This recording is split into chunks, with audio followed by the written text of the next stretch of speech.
Olá, pessoal do Mabook Club, novo vídeo, novo livro aqui no canal. Hoje a gente vai apresentar Siddhartha, de Hermann Hesse. Primeiro livro que eu leio dele, e eu comprei junto com Damian, ou Damian, né, numa promoção que teve na editora Record. Então, já estou querendo ler o próximo. E olha que engraçado, quando a gente lê um livro em uma situação peculiar, aquela situação é imbuída do contexto do livro e o livro do contexto da situação e vice-versa. Eu li no hospital, quando eu estava com um familiar internado por 6 dias. E eu levei esse livro para me acompanhar nessa trajetória aí de dormindo em cama de hospital. E esse livro é muito leve, é muito bom, é um livro que chacoalha, não te dá um guia, não te dá o passo a passo. É um livro que dá aquela chacoalhada e fala: ó, siga por você, você está aí sozinho para seguir sua caminhada, mas que abre, né, os horizontes aí do pensamento. Siddhartha foi escrito em 1922. É um livrinho pequeno, né? 166 páginas, então pequenininho, fácil de ler, bem legal para ser introdutório do autor, que tem Lobo da Estepe também, e tem vários outros livros interessantes, sendo esses três os mais conhecidos dele. E ele escreveu durante um período em que a Europa estava em choque ainda pela Primeira Guerra Mundial. Né? Um mito daquele progresso racional, ele tinha desmoronado, né? A ciência, o nacionalismo, a religião institucional, nada havia impedido aquela carnificina total. E por outro lado, a vida de Risse também estava de ponta cabeça, né? Ele vivia dramas pessoais, como nesse período da escrita, 1922, e aqui 1919, então esse foi logo antes disso, a morte do pai, uma doença grave do filho, a separação conjugal com a mulher, que tinha problemas de saúde também muito grande, um colapso nervoso enorme, e ele começando a terapia, sendo discípulo de Carl Jung. Então, esse é o contexto da escrita de Siddhartha. Uma coisa que as pessoas sempre perguntam é: Siddhartha é uma pessoa que foi real ou uma ficção? Ele é uma personagem de ficção. O nome do Buda, que vai ser um personagem que vai entrar aqui na história também, mas o nome do Buda é Siddhartha Gautama Buda. Então parece que o autor, isso é interpretação minha, hein, gente? Parece que o autor pega o nome inicial do Buda, Siddhartha, para falar aqui sobre essa necessidade, né, da experiência direta e do caminho da trajetória para iluminação. Então, é como se ele bipartisse aí essa entidade de Buda para um Siddhartha, no início iniciante, buscando o seu caminho, para o Buda. E ele criasse um personagem de dentro do Buda. Eu interpretei assim, né? E ele estava passando por uma crise espiritual profunda, né?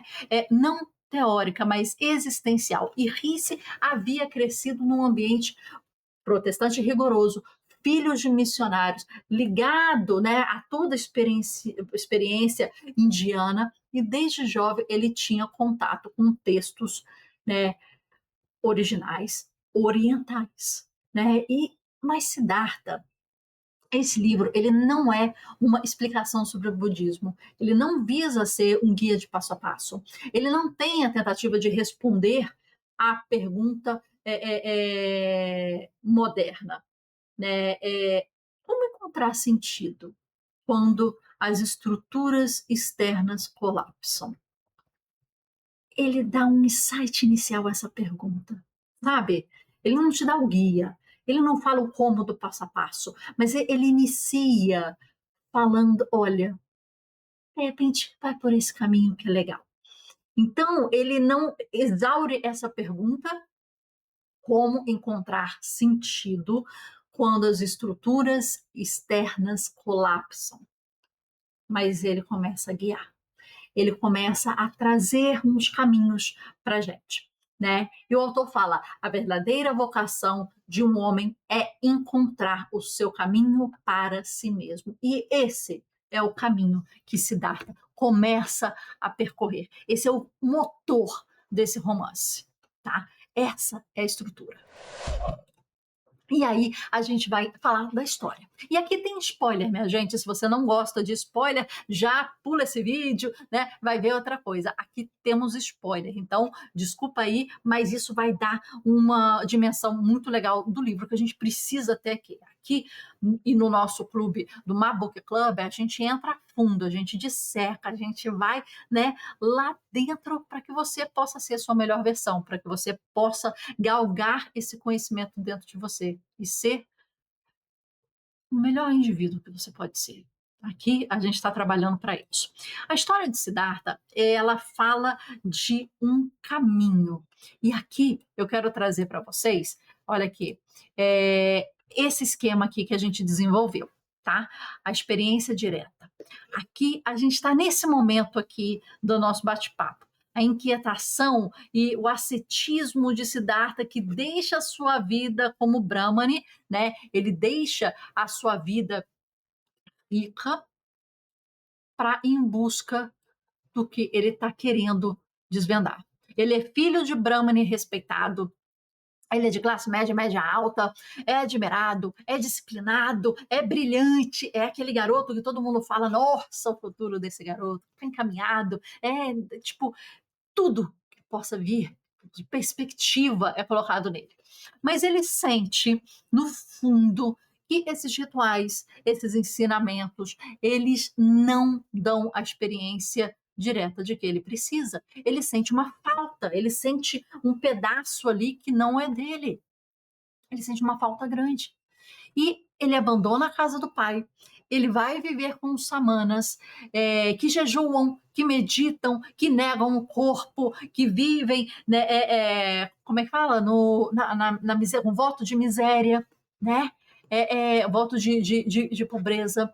E aprende ali a controlar a alimentação, a controlar a mente. E ele se torna expert disso, né? Mas ele percebe que ele apenas suspende o eu, ele não transforma. Ele faz através da meditação, do jejum, do tipo de alimentação, dos estudos, nossa, um nível. Mas dali, ele satura e sente que ele não transcende. Ele fica ali. E ele ouve falar de Gautama Buda. Entra aqui o personagem de Buda, que o nome original, Siddhartha Gautama Buda. Olha que interessante que o autor coloca aqui pra gente. E ele vai de encontro com Buda, que ele fala, cara, eu tenho que aprender. Eu tenho que saber sobre essa doutrina, sobre isso, né? Ele reconhece a iluminação do Buda, ele reconhece o poder, a doutrina, o impacto que tem o Buda, e ele vai com seu amigo Govinda. E do Govinda decide seguir o Buda. Vou seguir o Buda, gostei da doutrina, mas Siddhartha, não. Siddhartha, ele conclui que a iluminação do Buda veio das experiências próprias do Buda e que não podem ser ensinadas. E que se ele quiser chegar ao nível do Buda, ele deve ter as experiências particulares dele. E que nenhuma doutrina, nenhum texto, nenhum livro, nenhuma fala pode fazer ele chegar a esse nível de iluminação. Então ele decide experienciar o mundo. Aí aqui a gente vai mostrar que a gente está aqui, olha, a gente está aqui, um mergulho no mundo material, né? A experiência do prazer, a experiência da riqueza, a experiência que ele tem nesse mundo que ele vai traçando para ele.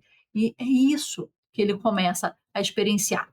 Primeiro encontro, né, da experiência, e aí a gente tem que ver esses personagens como símbolos, né, como etapas, como marcos. Ele encontra a Kamala, uma cortesã refinada que vai ensinar para ele o amor sensual, que ele não conhece ainda. Então, a etapa da Kamala na vida dele é a etapa da entrega do amor, do sexo, da sensualidade, né, dessa luxúria, né? E depois ele fala, cara, isso não está preenchendo, eu tenho que continuar a minha caminhada.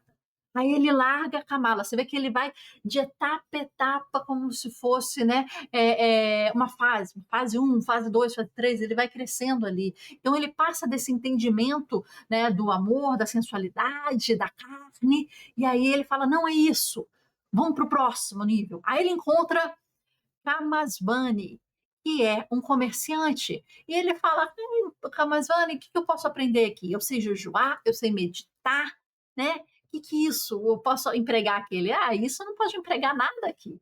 Nada aqui. Isso aqui é jejuar, é meditar, mas eu posso ajudar aí na sua loja em troca de comida e moradia. Então ele começa a aprender a ser comerciante. E aí ele aprende a negociar, ele aprende a acumular riqueza, ele aprende os prazeres do jogo, dos vícios, do luxo, e ele gasta, e ele vai para a jogatina, né? E aos poucos, aquilo que ele tanto desprezava, né? É, é, ele se torna. Ele se torna superficial, se torna inquieto, se torna vazio e se torna também cansado, enjoado de si mesmo e decide ir para a próxima fase. Abandona tudo de novo. Escala, a Kamaswani, ele vai para a próxima. Ele vai para a beira do rio. Ele vai em desespero. Ele vai se deixando morrer. Ele vai não entendendo a vida dele. Ele vai, tipo, cara, eu quero algo mais que eu não encontro em mim, é uma falta. E aí ele ouve um som. Um som.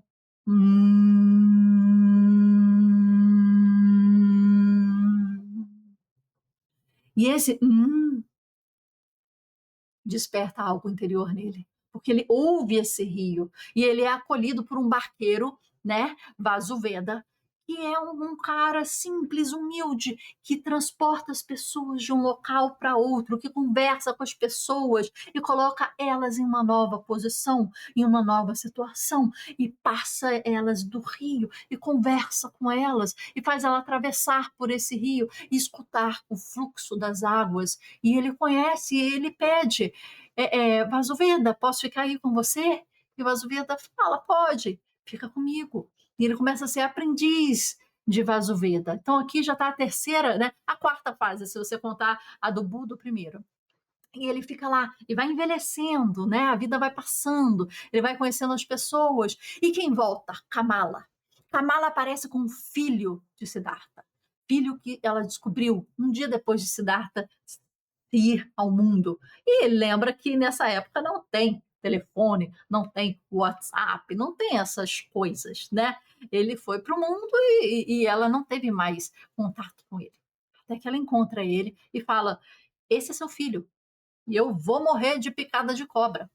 E esse é seu filho, fica com seu filho. Um menino, ele fica com o Siddhartha, e o Siddhartha se apega tremendamente a esse garoto que vem dar novo significado à sua vida, mas o menino despreza, o menino não entende o que ele está fazendo ali, o menino não vê significado na vida do pai, na entrega do pai, e diminui o pai, e o menino foge. E aí Siddhartha sofre. E ele reencontra a situação em que ele colocou o pai dele quando ele começou essa caminhada, de ter quase que a mesma coisa. E ele começa a entender o ciclo da vida e que agora ele está na posição de pai que vai ser deixado, que vai ser questionado, né? E ao observar o rio, ele compreende que tudo é uma unidade. A alegria, a dor, o tempo, o nascimento, a morte, é tudo uma coisa só. E aí volta Govinda, aquele seu amigo que começou essa caminhada com ele. Você vê como é que os ciclos vai se fechando, né? E ele reconhece Siddhartha, né? Ele chega ainda buscando essa iluminação. E ele olha para Siddhartha, Siddhartha não oferece doutrina, não oferece um aprendizado pro forma de estudo, apenas presença. Presença. E isso é muito importante.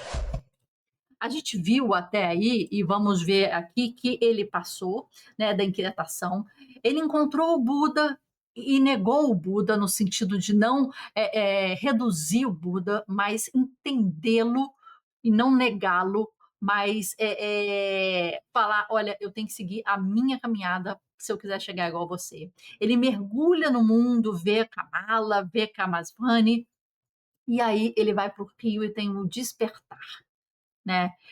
O rio representa ali essa consciência do passado, presente e o do futuro dele, sabe? É muito importante os símbolos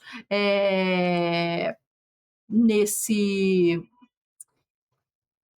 nesse livro, sabe? A simbologia da Kamala, a simbologia do rio, a simbologia das coisas, elas são muito importantes. E o rio é um elemento muito central, né? Ele representa a totalidade, a simultaneidade do presente, do passado, do futuro, o eco do pensamento não dual, né? Dessa coexistência, né? Uma relação aí com Tao Te Ching e com Vedanta, né? Que são opostos, mas são complementares. O Rio, ele não ensina conceitos, ele sussurra baixinho, ele escuta, ele ensina a escuta, sabe? Esse é o sentimento que existe. Aqui, olha, vocês podem ver aqui em que ele coloca aqui o símbolo, o rio barqueiro. O rio, consciência do todo, representa o tempo como uma ilusão. Passado, presente e futuro coexistem simultaneamente. O fluxo da vida da resistência. Vasuveda, um mestre sem doutrina, o arquétipo do guia que aponta, mas nunca explica, né? Não cria dependência teórica. Isso, sua única orientação é escute o rio, escute o rio. Os outros símbolos, né, que a gente pode falar aí, deixa eu colocar aqui, é da Kamala e do filho, né? Tão grandes, né? A Kamala é um portal para uma nova vida, para a sensualidade, para a sexualidade, para o fruto, né? O mundo de forma e do desejo, sem ela, Siddhartha não completaria o ciclo existencial, porque ela está no início, você vê que ela está no início e ela está no fim, né? E a partir dos inputs dela é que ele vai fazer esses fechamentos do ciclo. Não é um desvio, ela é uma etapa. O filho, o apego inevitável, a impossibilidade de controlar o caminho do outro, que ele vai aprender ao final da vida, né? É o que ele fez com o pai, que retorna, né, a ele, né? É a grande lição. A iluminação não elimina a humanidade e o sofrimento emocional, ela os atravessa. Esse é o grande ponto. Os símbolos aqui, a cobra, a morte e a transição. Aparente na morte da Kamala simboliza a renovação, o fim do ciclo sensorial e a morte definitiva. O Govinda, que é o amigo, é o buscador eterno. Você vê que no início da vida ele está buscando, no final da vida ele vai encontrar Siddhartha de novo e ele está buscando de novo. Ele ainda está na busca dele, enquanto o Siddhartha parece que acalmou, aquietou, encontrou. O Govinda, que seguiu o Buda, mas não seguiu o seu próprio caminho, ele ainda está numa busca, né? Ele representa a mente presa a sistemas, a doutrinas, a mestres. No final, Govinda ainda procura. Siddhartha apenas é. Ele é presença, né? Ele é fortaleza, ele é presença, ele é, assim, muito mais do que a gente imagina. Então, a verdade, o ensinamento forte aqui a verdade não é ensinável. Se a gente puder falar dessa forma, a verdade é vivível, experienciável, né? É isso. A tradição budista fala que o caminho pode ser ensinado, Dharma. A comunidade, Shanga, é essencial. A versão de Rice fala: o caminho é solitário, é você. Não é você com um bando, é você. O conhecimento pode ser comunicado, mas a sabedoria exige experiência direta, né?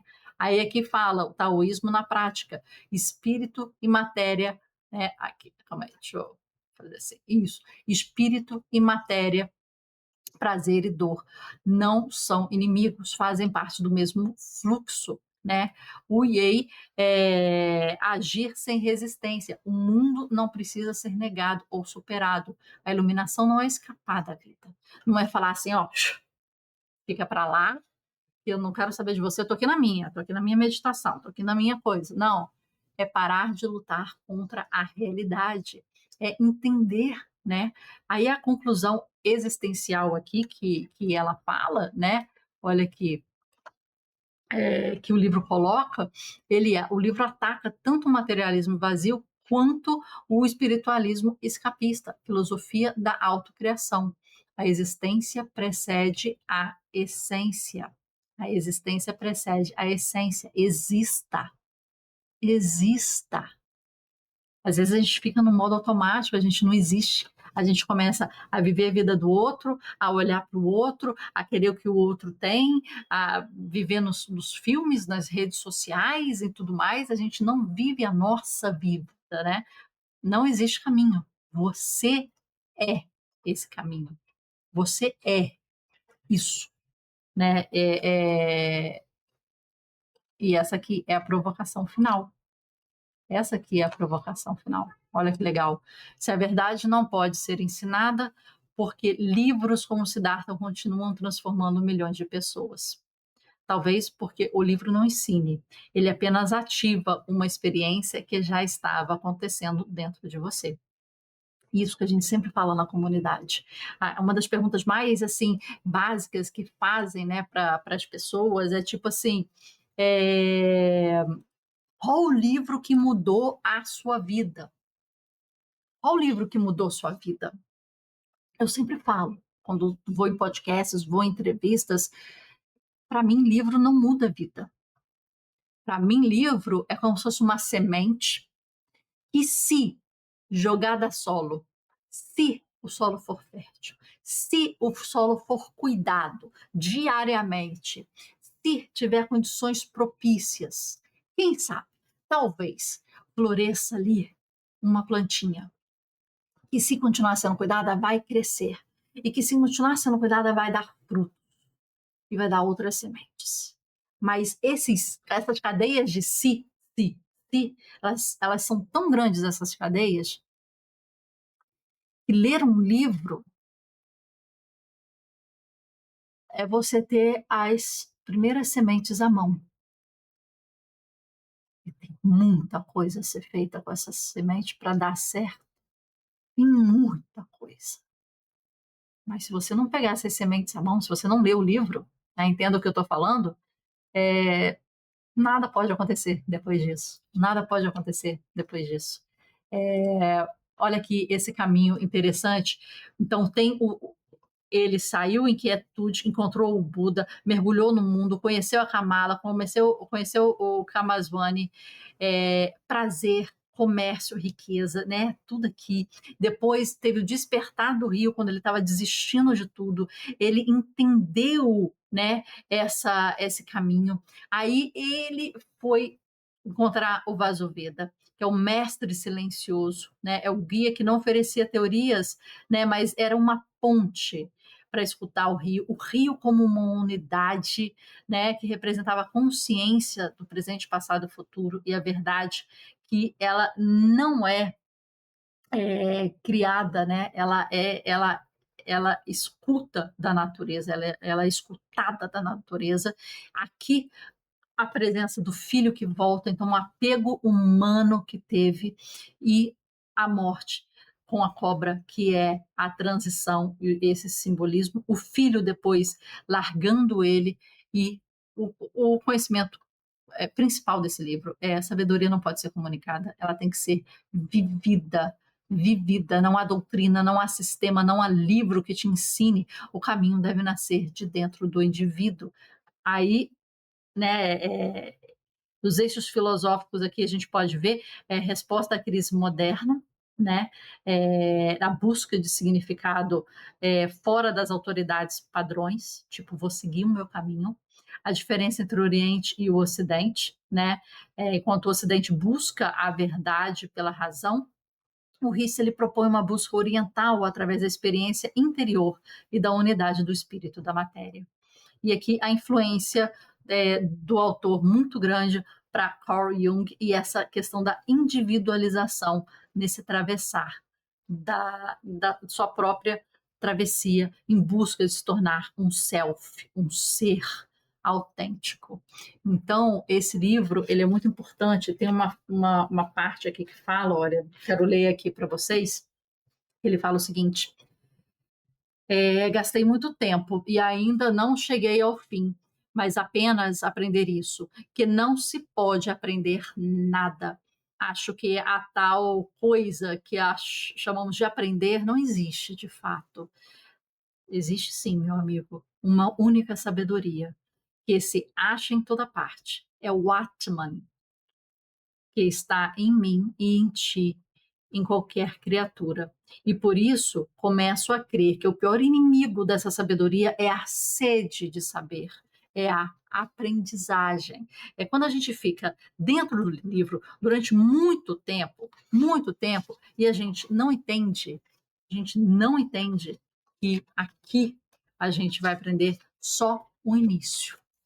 É a semente na nossa mão, mas a gente tem que sair para a vida com a semente. A gente tem que escolher o nosso terreno, a gente tem que colocar em terra fértil, a gente tem que plantar, a gente tem que regar todos os dias, a gente tem que dar boas condições para aquilo nascer, e quando nascer a gente tem que cuidar, e quando crescer a gente tem que cuidar, e quando tiver frutos a gente tem que gozar e comer.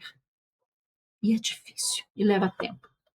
O Atman, aqui que estava no nosso parte aqui, ele é o seguinte, ele é a força vital, a personalidade, o eu, a alma, o princípio da vida. Então aqui, olha, quando ele fala do Atman, né?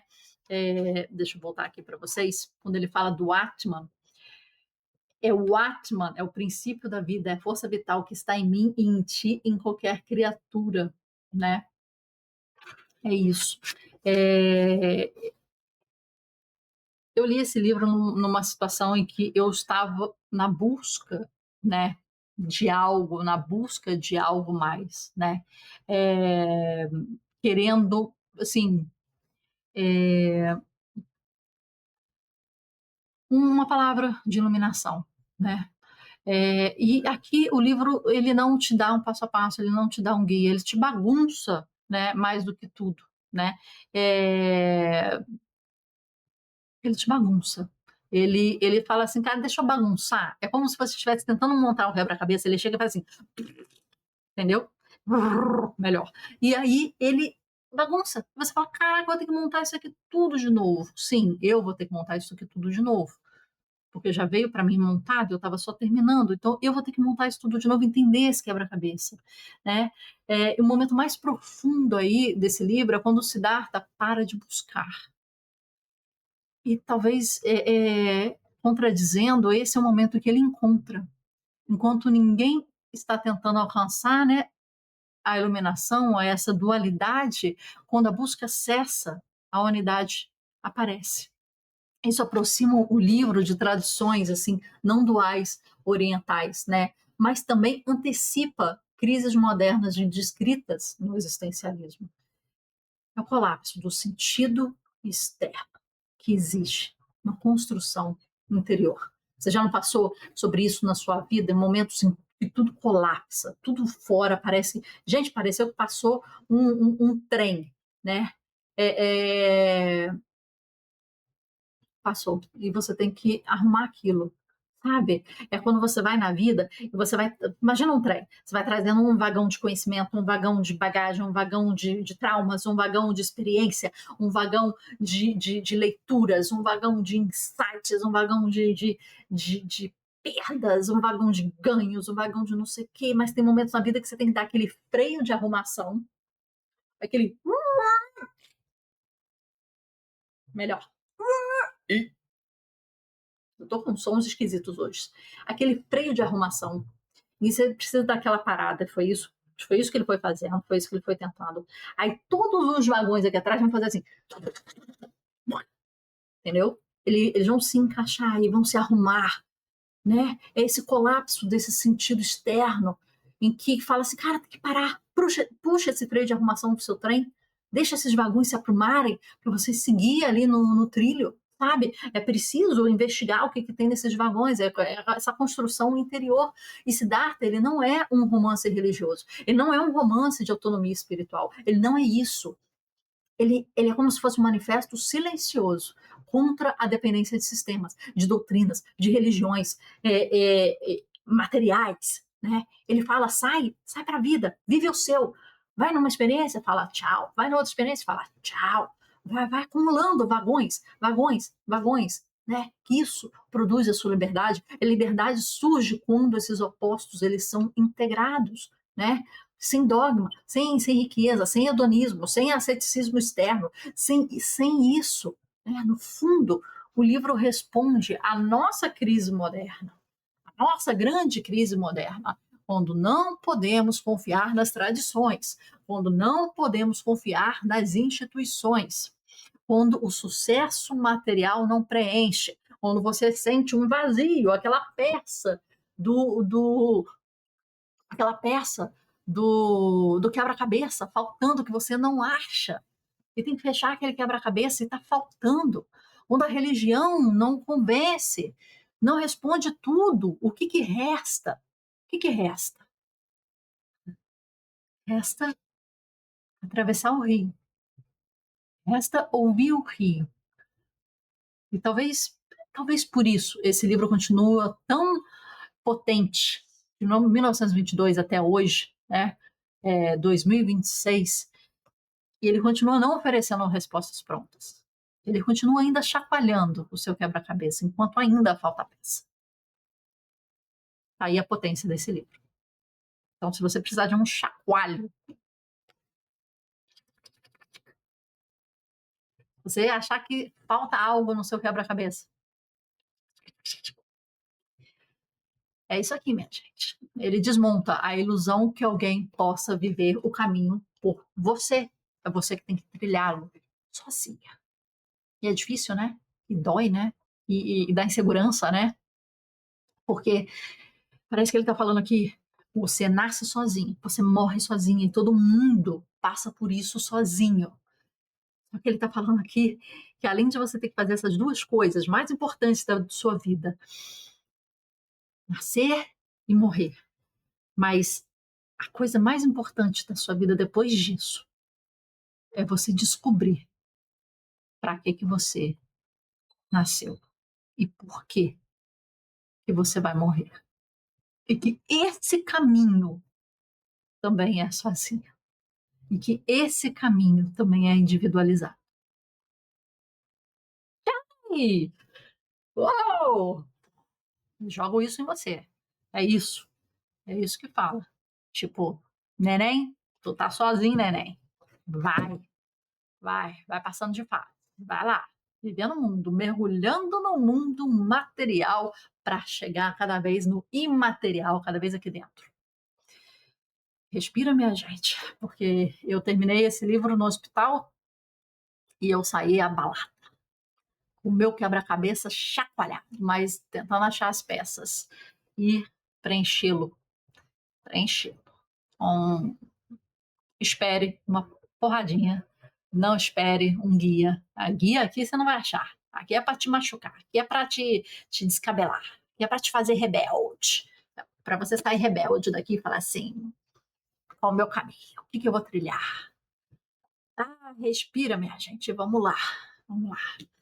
Aqui na comunidade do Mabook Club, a gente tenta pegar sua mão, para você não ir tão sozinho assim, como fala Siddhartha, como fala Hermann Hesse, né? Para a gente trocar pelo menos a experiência, para a gente saber, né? Passar por esse caminho aqui que a gente viu, mas pelo menos junto, pelo menos, olha, passando aqui o caminho da vida e sendo iluminado pela experiência juntos, né? Porque a vida é muito rápida, a gente tem certeza disso. A gente nasce, a gente morre sozinho, a gente tem certeza disso.